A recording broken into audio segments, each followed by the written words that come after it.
Good evening. My name is Rebecca Muller, and um, thank you for joining us for the August Arts Night Out. We're from Gallery A3, and in August we have another window show, and the title of the show is Together in August, and it will be up from August 6th through 29th. The co-coordinators of this show are Nancy Marr and Jan Winston, and now we'll turn to Nancy, who will tell us a little bit more about the concept behind the title of the show. Thanks, Nancy. Sure.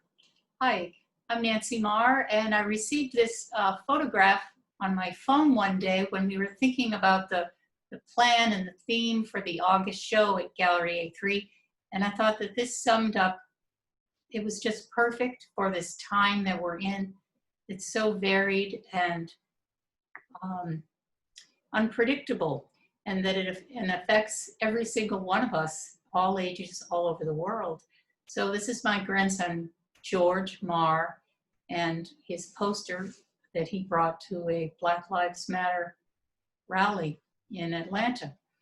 And during this time, I also have been working on a project that I've kept putting aside. It was about the Northampton's Mill River flood in 1874. And I thought about this theme of together, and I decided I would pull out all of my drawings and my writings for this project because it really did relate. It was a disaster that affected so many people and lives were lost. And I thought the idea of passing on from this world in danger and chaos was not unusual on a daily basis. And so this is the story of a fish. It's a coming of age story. I'm happy to stay home all day and draw and write.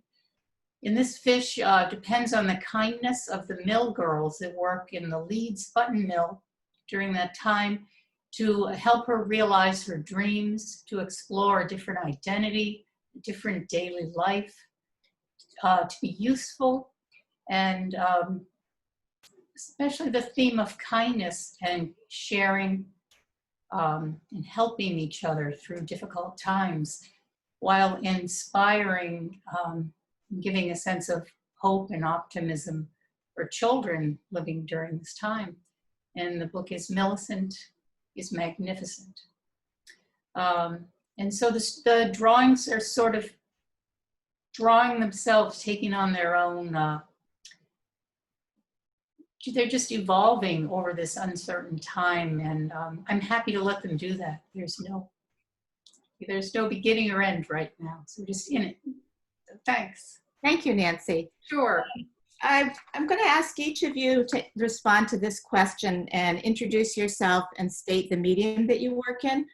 But Keith, could you tell us how this time of social isolation during the virus and the very difficult social and political situations that have risen have impacted the way you make art and your art making?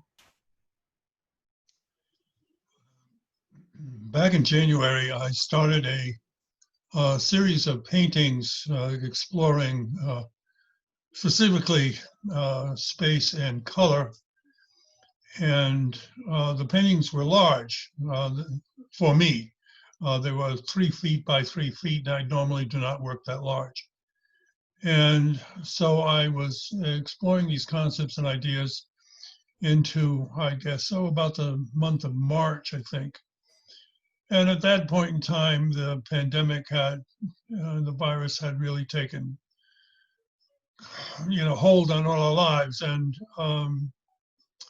so it seemed that it was not a time to try and make a big statement, a large statement. And so I left that behind, those series behind, and began to make collages.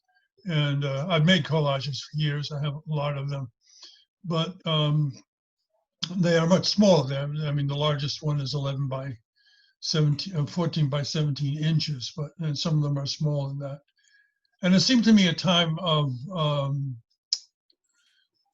closeness and intimacy which I think the collages lend themselves to, as opposed to making, as I say, a large statement. And so I've been working on them, and I produced any number of series of them. And at this juncture, I have, probably close to 50, and I will probably continue to explore that for a while. Great. Thank you so much, Keith. Mary Ann Conley, could you tell us how this time of social isolation and the virus and the very difficult social and political issues have impacted your art making? Well, for me, I am quarantining. I'm completely quarantined at this point. And as I mentioned earlier, some people have been joking that this is a good time to see it as an artist residency and get a lot of work done, but I personally am not getting a lot of work done. And when I was looking through images for this show, I was thinking a lot about together as theme and wanting to look at pieces that I might have done with someone else or inspired by someone. And I found work with some of my favorite people like Helena Dooley and Dorothy Osterman, and this one is Evelyn Pye.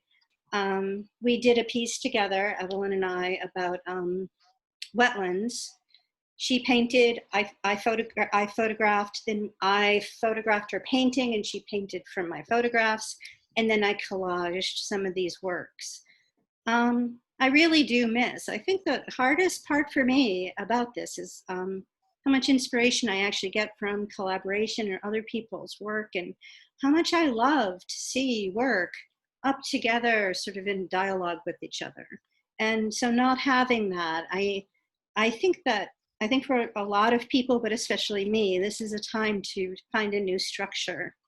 So I have to find new structures to keep myself busy, because certainly I think the best way to stay healthy in a pandemic is to keep working, to keep creating. So, Thank you so much, Mary Ann. yeah. Tom, could you tell us a little bit about how this time of isolation, and the virus and the difficult social and political situations that have arisen has impacted your art making? Well, I must say I'm one who feels, unlike Mary Ann, I feel like it is an opportunity for an arts residency. I've had a good time, being home, and I've had various activities that I've been doing, artistic activities, but this image is of a work from 2006, so I can't really exactly connect it to sheltering in place. It's a fun piece, I thought. It's called Stringfield Stratocaster. So, a Stratocaster is a kind of a guitar, and Springfield, well, I changed the T. If you see up in the upper left, it's Springfield, but with a T, so Stringfield. And then there's actually some wire strings on the piece, and collage pieces from found things like Springfield Union paper. Anyway, it was great to come upon this work, which is in a sort of out of the way corner. It has been. So here it is. Glad to get it out again. And meanwhile, I've had a lot of good times going around the yard, photographing blooming trees. It's great. It's been really good. I get to snap away, but I don't think I wanted to show any of those images just now. I haven't figured out what the heck they're good for. I photographed every tree for 2-3 months, and made collages out of them, montage on the computer. But it's been an interesting time, and God knows what the future holds. Thank you so much, Tom. So I'm going to go, but before I do, I just want to acknowledge that thank you, Keith, so much for participating, and I know you may have to leave us shortly. So my name is Rebecca Muller, and I am largely I work a lot with debris and matter, and I'm three-dimensionally, and I also do a lot of installations. So this time of isolation has been a huge shift for me. And I actually was literally supposed to be on an artist retreat, which got canceled. And so I had to figure out what would be a focal point and offer me that kind of, wide opening in my life that was coinciding with my retirement from my money job. So what I did was I took a couple of Zoom workshops, and one of them was really pivotal. It was seeing as an everyday practice. And it started me off doing both daily writing and daily drawing, which is not something I've done consistently for many, many, many years.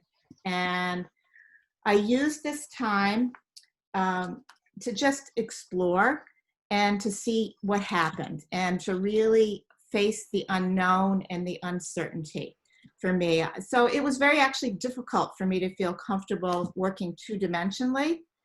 And it was just something I had to just say, I need to see what's going to happen and what will come of this.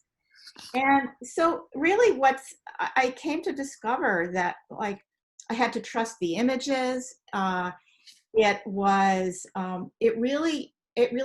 started to listen to what the images were speaking about. It seemed important to me to be reflective of what was going on in our external conditions. And I felt like I did a lot of listening with the pieces that I needed to. I would work for a while. I might set something aside for a day or two. It was right in my living room. I'd walk by it all the time. And I actually felt like it was a real accompanying activity. And that mirrored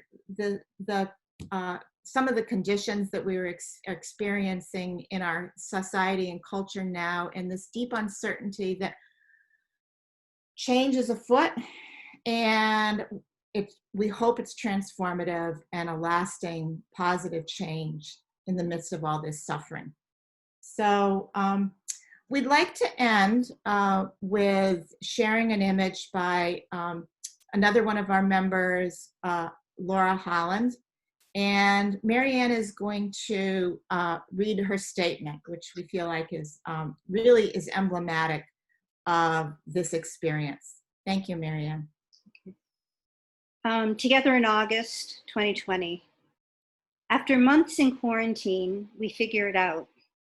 In March, we hunkered down, disoriented. In April, we huddled deeper into isolation. May continued, fraught with uncertainties.